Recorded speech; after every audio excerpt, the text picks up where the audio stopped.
This is the Silas Show. She's been talking sports for over half her life. You'll hear big-name guests and all the hot topics. Her roller derby sisters call her Dodge Her Blue. CJ's proud of her California roots and time in New York. Born and raised in L.A., college at USC and Syracuse University. She's not afraid to share her opinions with you. And, like it or not, she wants to be the change. Ladies and gentlemen, all ears and no mask required. Here she is, Silas. Hey, welcome in live and direct. It is the CJ Silas Show on ESPN Radio 1280 AM and FM 101.7. The Ticket in San Luis Obispo, California. Oh, we got a big show. I want to celebrate Jackie Robinson and his birthday tonight. We're going to do that in about 20 minutes with the president of the Negro Baseball League's Hall of Fame. Bob Kendrick is going to join us. Now, remember, I'm a Dolphins fan. I'm a football fan, the game of football. Tonight, I want to, and I'm going to. I plan to celebrate Jackie Robinson's 103rd birthday, which happened on Monday. Remember, just a few years ago, I got to go to his 100th birthday party at Pasadena College and at the Rose Bowl. I got to spend time with Jackie Robinson's family. I wanted to open up the show tonight about Black History Month with the ideas on how we can continue to fight for equality and justice. But I'm not going to do that. And I don't think Jackie would mind. The fight he started, no. The fight he continued, because it's been going on for 400 years. JR 42, Jackie Robinson, along with Harriet Tubman, MLK, Malcolm X, Rosa Parks, John Lewis, Muhammad Ali, Tommy Smith, just to name the first that are coming to my mind. They pushed and pushed and pushed until they died, or they're trying to live their best life at the end. They tried to create a better USA, a more fair USA. This fight, 75 years after he broke the barrier in Major League Baseball, and now the NFL is on the spot. Really, I mean, I guess there are some good people in the NFL. Sure, of course. I truly believe that. I do. But I'm not talking about them tonight on the CJ Silas Show. Nope. Not today. No way. Thank you, Colin Kaepernick, 4 years ago. Thank you, Malcolm Jenkins, Rodney McLeod, Eric Reed, Michael Thomas, Kenny Stills, Anquan Bolden, Glover Quinn, Andrew Hawkins. These are just guys that are coming off of the top of my head. But today, I want to thank Brian Flores. I've been covering and around the NFL for over 25 years. Well, I wanted to say 30, but I really didn't want to seem that old. It's time. It's about freaking time. It's time to stop the madness. It's time for brown and it's time for black people to get true, fair, and legitimate chances to lead, coach, manage, and own NFL teams. The qualified have been ignored, forgotten, or passed over time and time again. Racism, sexism, discrimination, bigotry, they've got to die finally. We cannot stop the fight. Ever. 400 years of persecution. 400 plus years of earning less or nothing at all. 400 years of abuse. 400 plus years of disrespect. 400 plus years of belittling. 400 plus years of unfair practices. 400 plus years of hate, hidden or on the surface.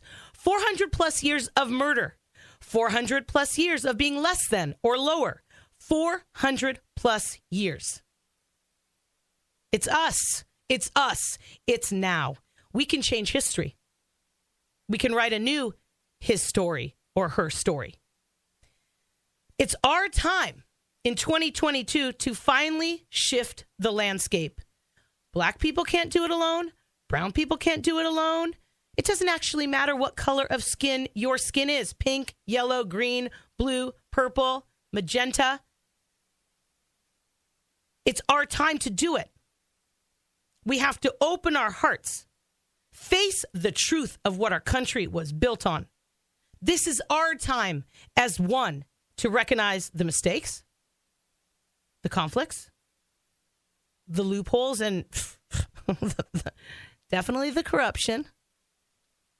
This is our time as football fans, as sports fans, as radio talk show hosts who have a mic, as radio talk show host interns who are in college and learning, and they're our next leaders and talk show hosts and journalists and broadcasters.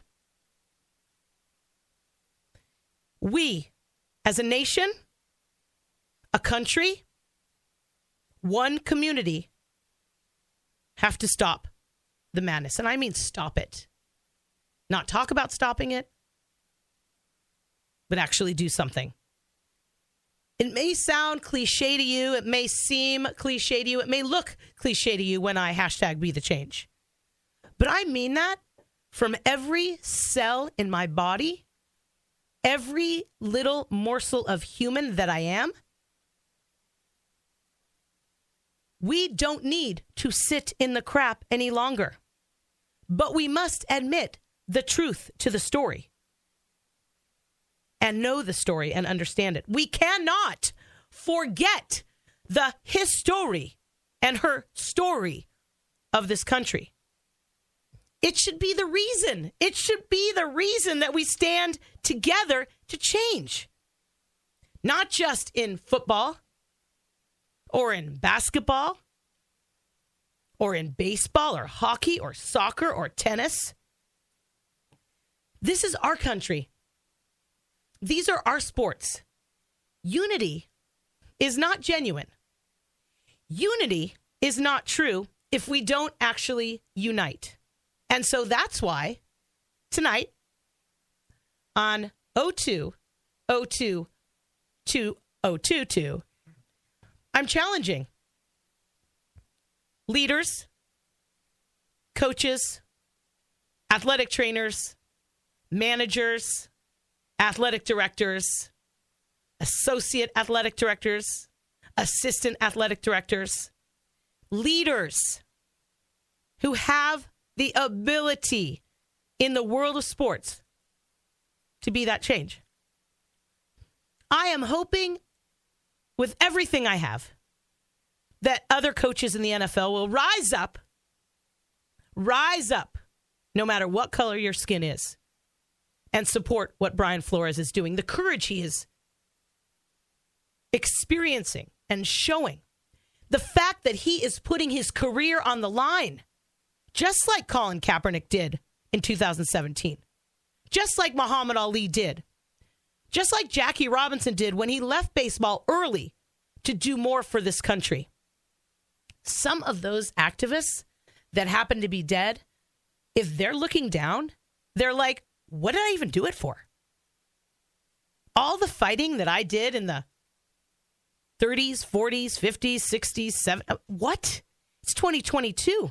And there's one black coach in the NFL where over, I think it's like, 70+% of the players are people of color? Are you kidding? There's not one black owner in the entire NFL. I'm tired of talking about this, but I will talk about this, and I will mention this, and I will celebrate it when we can celebrate it. But until then, I will challenge every single person in the world of sports. Pee-wee football, T-ball, AYSO, the earliest you can. Be the change. How do you go about doing it? Figure it out. Stop listening. Now listen and learn. Stop talking, but listen, learn, and use your voice.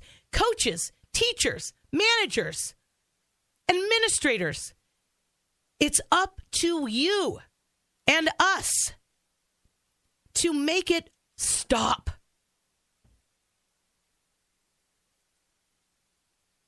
If, I'm not even going to say his name, the owner of the Miami Dolphins, which, by the way, is my favorite team, which makes this story even more mortifying.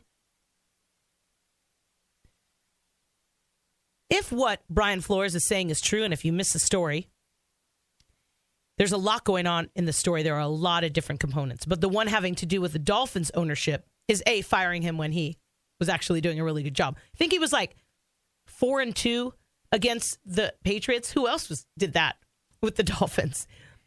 He had a winning season. Like, the guy was actually doing a great job with what he had. And he got fired. And now it comes out that he was maybe offered money to throw games by the owner. Now, if this is true, and this owner, not going to say his name, if he did this, are all of the other white owners who are in the NFL owner boys club going to step up and be the change? Just because there's a woman on the sideline or two as an official, just because we've now got women assistant coaches and black assistant coaches and black officials, that's not enough.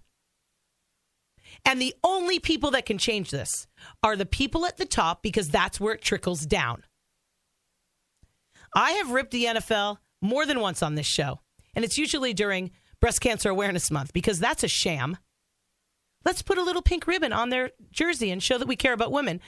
But they continue to hire men that kill and beat and rape women. The NFL is, unfortunately, so corrupt that you have to separate the NFL ownership and the top of the league if you want to enjoy the game on the field. And that's starting to get really hard for a lot of us. If you've never listened to Katie Nolan, who's, I think, brilliant, she ripped the NFL a couple years ago with humor and grace and intelligence. I wish I could do what she did that day. And I wish that I had the ability to play that back and share it with you, because we've all seen it. I've been a woman in sports radio and sports TV for a really long time. There's bigotry and racism and discrimination and sexism and objectification and sneakiness and cheating and corruption and lies, probably in every business. But there's no place that I cover more than the NFL where all of those are prevalent. I didn't want to talk about this tonight. I wanted to have Bob Kendrick on, which I'm still doing, to talk about the birthday of an activist, a civil rights pioneer, and a man who broke the color barrier in baseball in 1947. Jackie Robinson would have turned 103 on Monday. And Bob Kendrick is going to come on, and we're going to talk about that. But there is no way when this story broke that I wasn't going to go straight to it, because you know what? It's not just because it's my favorite team. It has nothing to do with my favorite team. It has to do with a collective, a collaboration. This is not just a human story. This is a civil rights story. This is an equal rights story. This is a fairness story. It's in sports, and it's in most every other business. This is a sports talk show. This is a sports radio network. This is happening in sports. If you don't like it, if you don't like that what's going on in our society is in sports or being talked about on sports radio stations, that's okay. But I would not be the person I am with the years I have in this business and the discrimination that I've experienced in my career over 30 years. I would not be true to who I am and to what I've been trying to do since George Floyd was murdered if I didn't talk about this story with the rage that I feel in my heart. And it's been very difficult for me not to cuss. It's been very, very difficult for me not to call out people's names. Because for me, when I look at this story, it's about leadership. Whether it's the commissioner, but remember, I'm pretty sure the commissioner works for the owners. And I'm pretty sure that end racism in the end zone was part of the cover-up, like the pink ribbon during Breast Cancer Awareness Month. As I said earlier in the show when I started, I'm positive there are good people in the NFL. I'm positive that there are men and women of all gender specifications, of all sexual orientations, of all races and religions, somewhere in the NFL that are trying to do good. I know there are. I know there are. There've got to be. But those aren't the people that I'm talking about tonight, because right now, somehow, those people are going to have to be the leaders. They're going to have to step up like Brian Flores did and take a chance. And my gosh, I will support that. Sometimes this happens on the CJ Silas show. Sometimes the show takes a interesting shift. I try not to be angry with yelling. I try not to be angry with cussing, but I want to get my point across the best I can. Intelligently, but with passion. Thank you for listening to the CJ Silas show. We're celebrating 10 years next month. We're going to have a party. A couple listeners will be invited. We'll talk more about that next week in our Super Bowl edition of the show. Thank you to these people that keep me alive on this station and that support me in my passion.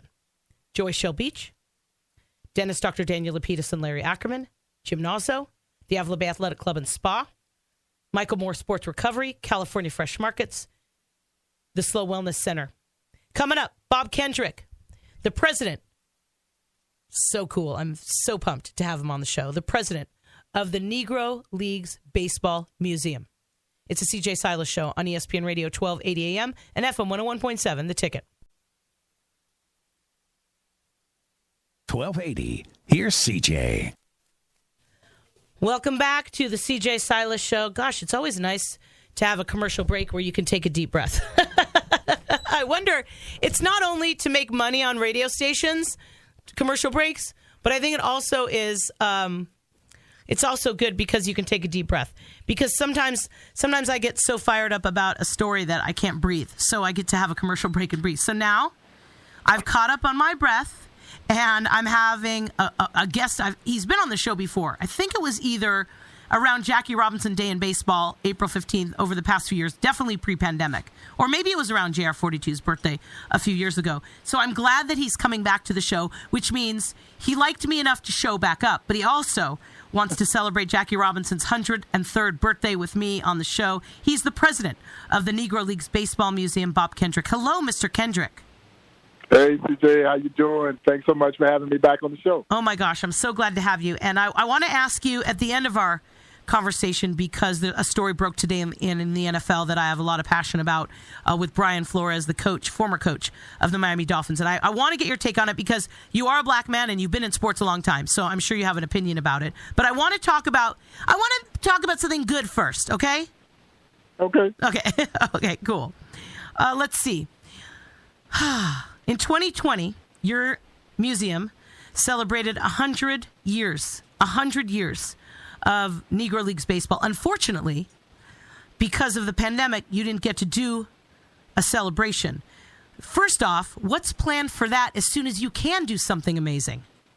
Yeah, that crazy COVID, coronavirus, whatever it is, came in and wreaked havoc and certainly derailed so many of the group gathering celebrations that we had planned for the 100th anniversary in 2020. It was certainly disheartening, but we were, CJ, it's something about the resilient spirit of the Negro Leagues that we had to embody because we had so much riding on that 100th anniversary, and we had to dig down deep. I tell people all the time, as a steward of the story, you're not allowed to wallow in self-pity. That would be doing a complete disservice to those who call the Negro Leagues home, but there was certainly a little wallowing going on. But somewhere along the line, you realize that the resiliency that was demonstrated in the Negro Leagues, we had to also channel that spirit. And somehow or another, we were able to turn what seemingly was doom and gloom to one of the greatest years that we've ever had at the museum. And that's something that we're very proud of. But we were looking forward to coming out of this crazy pandemic and being able to really celebrate.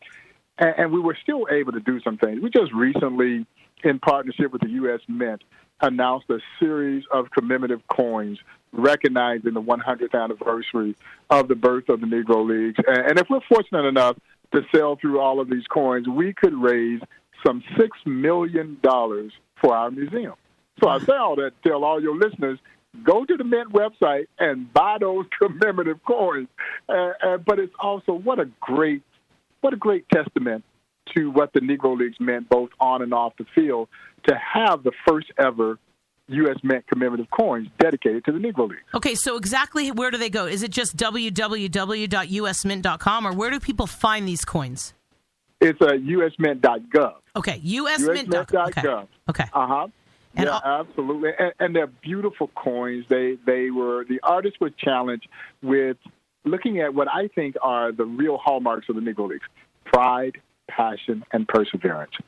And that's what those coins depict, and they are amazing, and we're excited about and honored to be able to offer them to the public, and hopefully, and so far we've had a really, really good response. Hopefully we'll continue. We've got a year to sell all of these coins, but like I said, if we're able to be successful in selling them, we could raise $6 million for this museum, and that's a game changer for a museum our size. So that was one of the ways in which we were able to salvage the 100th anniversary, and now we're gearing up for the 75th anniversary of the breaking of baseball's color barrier. And we're prepared to take the lead, along with Major League Baseball and Major League Baseball's Players Association, in paying tribute and commemorating that milestone occasion. And, CJ, when you think about the integration of our game, you have to think about Kansas City, and you have to think about the Negro Leagues, because Jackie Robinson's illustrious professional career began right here in Kansas City in 1945 with the great Kansas City Monarchs.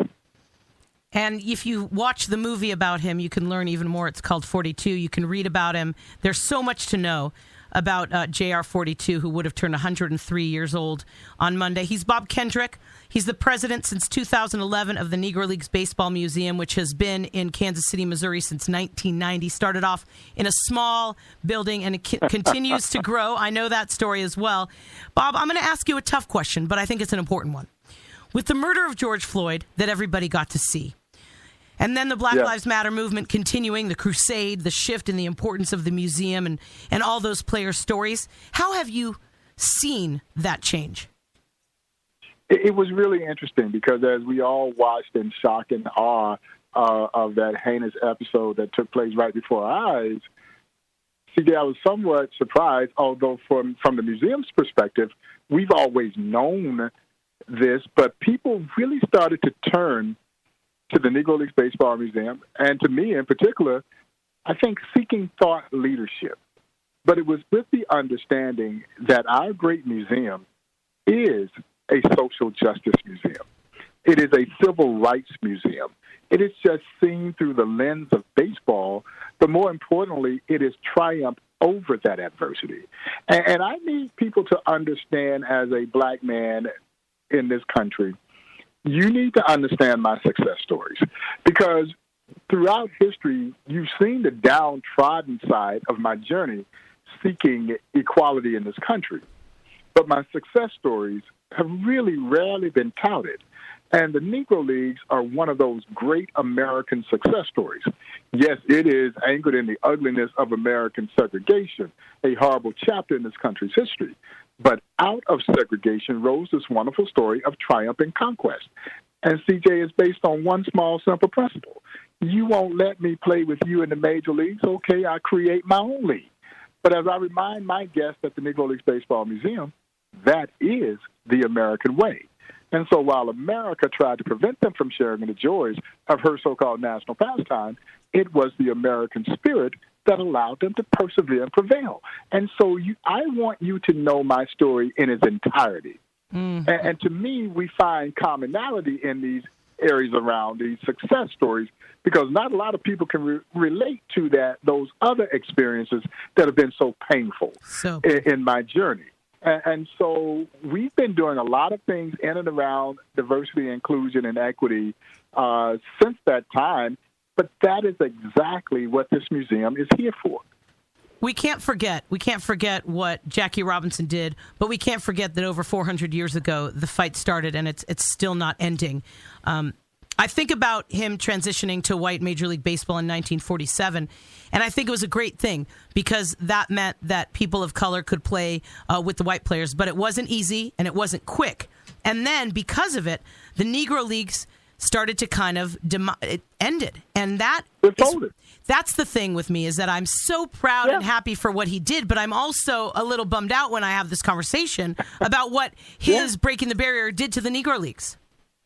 Yeah, and what I remind my visitors when we relate the story of Jackie Robinson and what it meant to progress in our country, but it also reminds us that progress comes with a cost. And so you talked about the demise of the Negro Leagues, which was the byproduct of Jackie's breaking of the color barrier. Now that the door was open and this black and brown talent could now move into the major leagues, well, that fan base followed them to the major leagues. And so it ultimately killed the Negro Leagues. The only thing that allowed the Negro Leagues to hang on for probably longer than most people would have thought is that it took Major League Baseball 12 years before every Major League team had at least one black baseball player. The Boston Red Sox were the last team to integrate in 1959 when they signed Elijah Pomsey Green. But those teams who were close to Major League cities, the Negro League teams that were close to Major League cities, they died almost instantly. The Midwestern-based teams like the Kansas City Monarchs, they were able to hang on for a little bit longer. But it wasn't a matter of if, it was simply a matter of when these leagues were going to fold. And with it, the death of so many African-American communities. Because wherever you had successful black baseball, you typically had thriving black economies.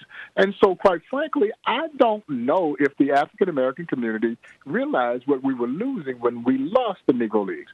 This was progress. This was good for the soul of our country. And it moved us in ways in which we probably never, ever even fathomed at that time could happen from a social standpoint. But it absolutely came at a cost. And that was a dear and deep-rooted cost for black communities, because Negro League Baseball had been a tremendous catalyst that sparked economic development in so many African-American communities.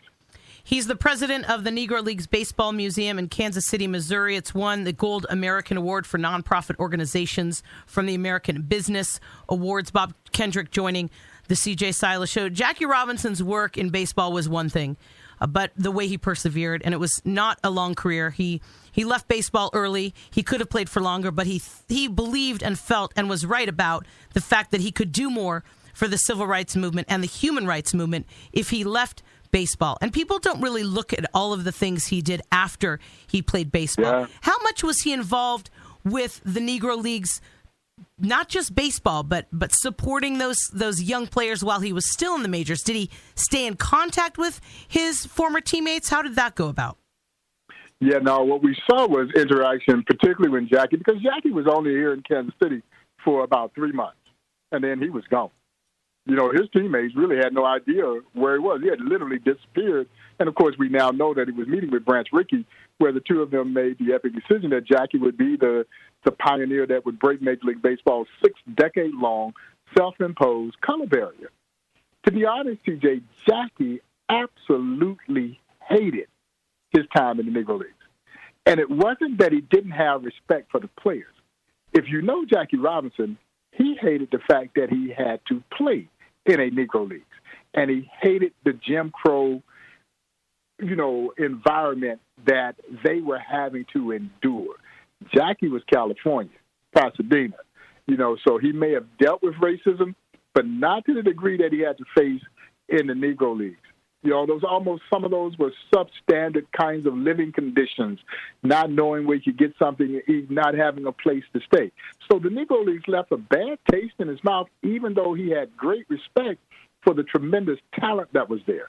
So as some of that talent started to flow into the major leagues, the Ernie Bankses, the Henry Aarons, the Willie Mays, those folks, he obviously struck up a true relationship with them. And there were Negro League players who taught him the game. So he certainly had an affinity for the players. He just didn't like life in the Negro Leagues at all. When you got involved in this, what was your passion that drove you and brought you to come to the Negro Leagues Museum and make it such an important part of your life? I tell you what, I stumbled into this, as I tell people all the time, I stumbled into what became my passion. I was a baseball fan At least I thought I was a baseball fan. And I quickly learned that I didn't know a doggone thing about this game because there was this entire chapter of baseball in American history that I had no idea about. Now, unlike most baseball fans, I knew the names Satchel Paige, Cool, Papa Bell, Josh Gibson. Those are transcending names. Most baseball fans have at least heard those names. Even if you don't really understand fully how great they truly were, you've likely heard those names. But, CJ, I had no idea about the breadth, the depth, the scope, the magnitude that this history represented both on and off the field, and I became engrossed in it.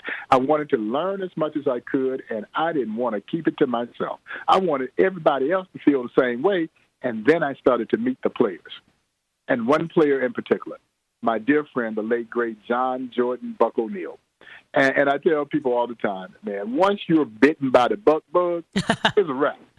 You just wanted to be on Buck's team, charisma, the passion, the dedication. I remember when I first met him in 1993, which is amazing that within our social circles here in Kansas City, we had never run across one another in a social setting, but I knew the name. And when I met Buck, when I started volunteering for the museum in 1993, one of the first questions that I posed to him was, Buck, what motivated you to want to build a Negro League Baseball Museum? And his answer was very succinct, but very poignant, so that we would be remembered. And that's the quest. That is the quest. We don't want them to be forgotten for what they did. You know, as Buck would say, they built the bridge across the chasm of prejudice that allowed others to now pursue their careers in the major leagues. But those trailblazers should never be forgotten. And the things that they not only gave our game, but what they gave our country are so vitally important. It might be more important today than ever before. And that's really what captivated me. And all those great players, their spirits were amazing. Because, again, had they been bitter about anything that transpired in their lives as they were trying to play baseball in this country and those who attempted to perpetrate things against them, I think every one of us would have said, you have every right to be bitter. To a person that I've ever met that played in these leagues, not one of them harbored any bitterness. Well, number one, you couldn't convince them, CJ, that they weren't playing the best baseball that was being played in this country. Now, the world said the best baseball was being played in the major leagues. I don't think they ever succumbed to that belief. They knew they could play. And really, their contemporaries knew that they could play. It was just the social conditions of our time and fear that kept them out of the major leagues. And I always preface the word fear because the superstar major leaguer was never concerned about integration. Ted Williams wasn't concerned about integration. Ted Williams could play. Oh, but that average major leaguer was concerned about integration because if you allow this influx of black and Hispanic talent in, I might lose my job. So this was about self-preservation, and I can understand that that's human nature. You're trying to hold on to what you think is yours.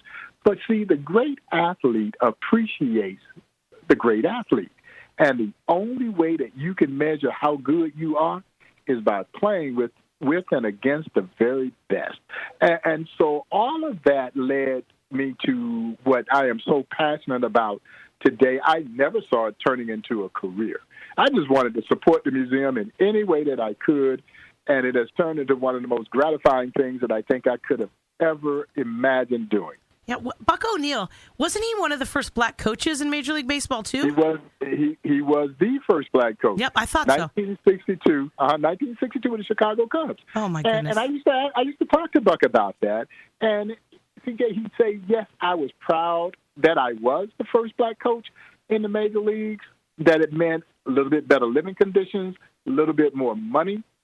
But he says, I can't stick out my chest, or in this case, I couldn't stick out my chest about being that pioneer when I knew all of these other qualified minds who were more than capable of waving a guy home.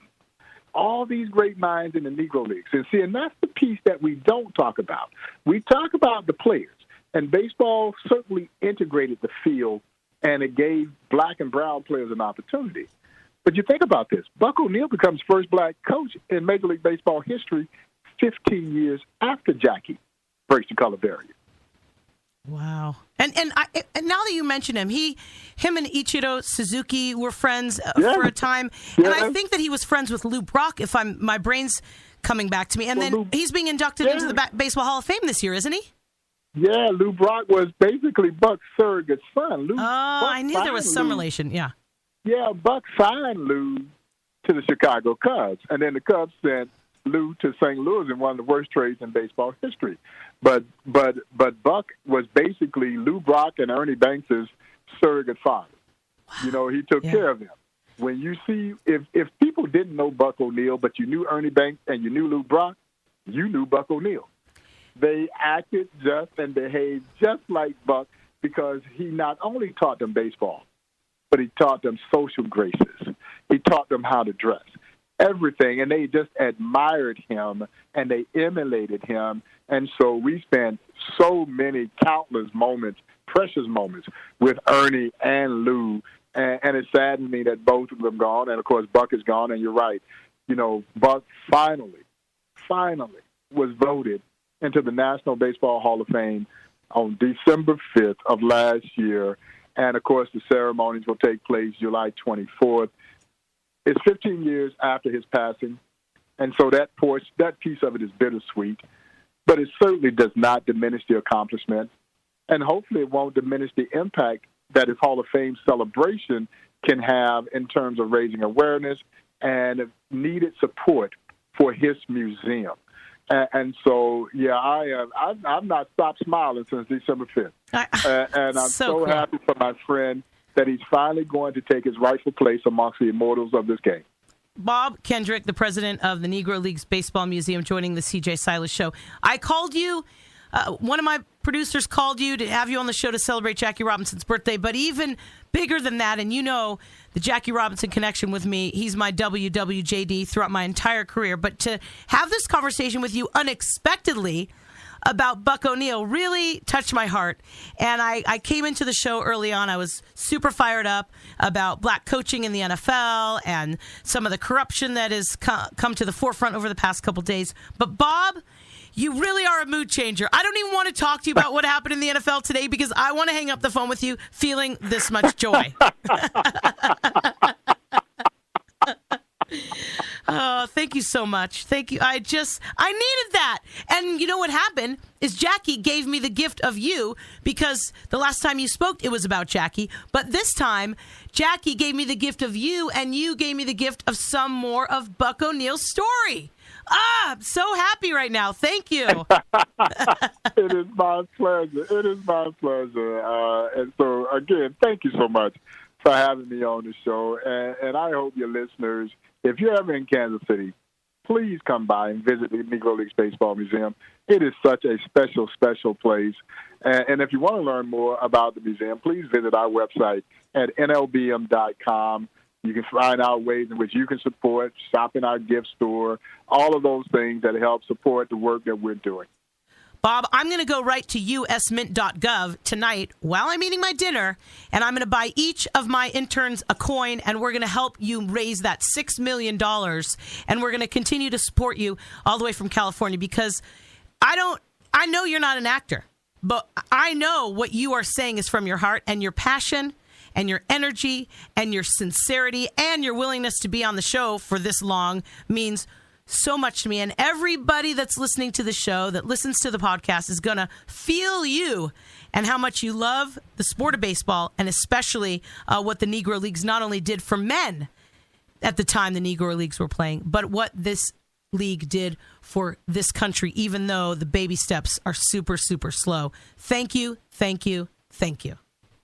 My pleasure, CJ. Thanks for having me. All right, you take care.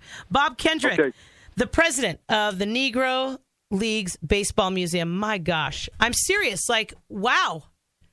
Did anyone, I'm looking at my interns, did anyone think that the show was going to go in that direction? No way. But with a guy like that on, celebrating not only Jackie Robinson's 103rd birthday, but also getting to celebrate Buck O'Neil in the Hall of Fame this year, guess what we're doing in July? We're going to be doing a Buck O'Neil show. It's a CJ Silas show. We'll come back with the Cal Poly Sports Update and our weekly Black History Month celebration. It's a CJ Silas show, and it is officially Black History, February 2nd, 2022. And you are listening live to the CJ Silas Show on ESPN Radio 1280 AM and FM 101.7, The Ticket. Welcome back to the CJ Silas Show. From her perch atop Madonna Mountain, let's hear it for CJ Silas. Welcome back to the CJ Silas Show. This segment is brought to you by Dr. Daniel Lapidus and Larry Ackerman. I was a little choked up. I was pissed, and I still am. But then I was just so joyful listening to Bob Kendrick and someone who's a black man in this country finding a job surrounding segregation and bigotry that he still finds beauty in. And I admire that. That was amazing. So thank you to Dr. Daniel Lapidus and Larry Ackerman for letting me be my crazy. Call them 543-7993. They take pride in helping you attain and maintain dental health. And remember, everything that is in your teeth goes into your belly. So just brush your teeth and do all the right things like floss and use those little, I don't know what they are, the little pokers, the little gum pokers. I don't know. I want to get to Black History because, which is interesting, I didn't even notice. Gabe pointed out that we started Black History Month February of 2021, but what we did is we just decided to keep it going. And we have done it for 365 days. We don't have 365 shows, but we've done it a lot, 52 times at least, right? So super cool. And we're doing it again, and we're not going to stop. And what did I say to Rachel today? One of my interns, I called her and I said, hey, I want to do this post on the CJ Silas Show on Facebook because she kind of guides me on social media because I don't do it a lot. And I want to be truthful, and I want to just call it out.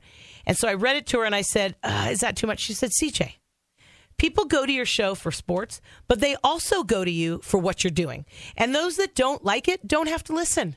And I'm not trying to make money and be rich and get $1 million on the CJ Silas Show. Celebrating 10 years next month is going to be badass. We're going to have a great time. And not a lot of women can say that. So I'm not making 7 figures. I'm not making 6 figures. In fact, I'm not even making 5. But here's the good thing. I make a reward every day. And so thank you for Rachel reminding me of that. And thank you to all of my interns and my partners for letting me do crazy. Black History Month, we celebrate black and brown people every single week on the CJ Silas Show in sports, around sports, historians, authors, musicians, just because they need to be celebrated and they hadn't before. And that's important.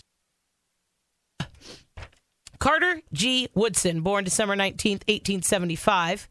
An American historian, author, journalist, and the founder of the Association for the Study of African American Life and History. He was one of the first scholars to study the history of the African diaspora, including African American history. A founder of the Journal of Negro History in 1916, Carter Woodson has been called the father of Black history. In February 1926, he launched the celebration of Negro History Week, the precursor to right now, Black History Month, February. The idea of a Negro History Week was a popular one, and to honor Negro History Week, parades, breakfasts, speeches, lectures, poetry readings, banquets, and exhibits were all held around the United States to honor the Black United students and Black educators at Kent State University. It expanded the idea to include an entire month, and that started February 1st, 1970. 52 years ago, yesterday. Since 1976, every U.S. president has designated February as Black History Month. So really 1976. Carter G. Woodson. Steve McNair, born February 14th, 1973, an American football quarterback, played in the National Football League for 13 years, primarily with Houston, the Tennessee Oilers, and the Titans franchise. He also played for the Baltimore Ravens. McNair appeared in the playoffs 4 times with the Titans, including their Super Bowl run in 2000, making his final playoff appearance in 2006 with the Ravens. Steve McNair was selected to the Pro Bowl 3 times. He was an All-Pro and co-MVP in 2003. Steve McNair was the first African-American quarterback to win AP NFL MVP. He remains, along with Cam Newton, Patrick Mahomes, and Lamar Jackson, one of 4 to win that award. On July 4th, 2009, Steve McNair was found dead from multiple gunshot wounds along with the body of a 20-year-old woman. They were found in a condominium rented by McNair in Nashville. He was only 36 years old. Jim Brown, born February 17th, 1936, A former American football player, sports analyst, and actor, he's considered to be one of the greatest running backs of all time, as well as one of the greatest players in NFL history. Brown was a Pro Bowl invitee every season he was in the league. He was recognized as the AP NFL Most Valuable Player 3 times. He won an NFL championship with the Browns in 1964. Jim Brown earned unanimous All-American honors playing college football at Syracuse University, where I went. He was an all-around player for the Syracuse Orangemen football team. He also excelled in basketball, track and field, and lacrosse. The football team later retired as number 44. He was inducted into the College Football Hall of Fame in 1995. Jim Brown led the league in rushing yards in 8 of his 9 seasons in the NFL. By the time he retired, he'd shattered most major rushing records. 2002, he was named by the Sporting News as the greatest professional football player ever. Jim Brown, from my alma mater. Black and brown people on the CJ Silas Show in sports, music, activism, civil rights, the importance of celebrating people that haven't been celebrated every week on the CJ Silas Show. Next week, Super Bowl. The Cal Poly Sports Update. Women's basketball finally got back in the gym. They lost to UC San Diego, and then they lost to Irvine. They're hosting Fullerton tomorrow at 7 o'clock in Mott Athletic Center. Men's basketball won at San Diego. That was huge. Then they lost at Irvine. They did get their first road win, though, in 2 years when they played San Diego. Next up, they're on the road at Fullerton and Long Beach State. Women's tennis lost to UCLA, number 4 team in the country at the ITA kickoff. They host Sac State this Saturday. Men's tennis beat St. Mary's. Next up, they are taking on Pacific on Saturday. Wrestling at Duels in Arkansas beat Northern Illinois and Little Rock. Next up, they're at Oregon State this Friday. And baseball, Cal Poly Baseball, the alumni game is this Saturday. Back on the mic. 12 o'clock. I think it's free. I think they're letting people in. You should check on that. Shortstop Brooks Lee on another preseason All-American team. Just another one. I mean, it's constant. Cuesta, number 10 ranked baseball team, lost at number 9 Riverside. Then they beat Riverside. Then they lost again. So they're 1-2. Next up, they have 3 games at Orange Coast College. Softball, which was 25-8 during the pandemic shortened season, has only 9 players for their opener, and they lost to Mission. They beat San Bernardino Valley and LA Mission, and they have a doubleheader next at Reedley.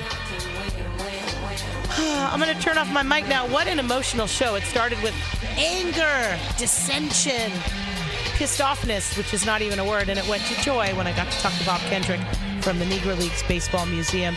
Thank you for letting me be me. Please make an appointment to listen. It's different, but it's me, and it's my show, and I'm turning off my mic. I'm out. Thanks for listening to the CJ Silas Show. Find her podcast on the CJSilasShow.com. Follow her on all social media platforms, including her YouTube channel. Make an appointment to listen every Wednesday on ESPN Radio 1280 AM and FM 101.7. CJ out.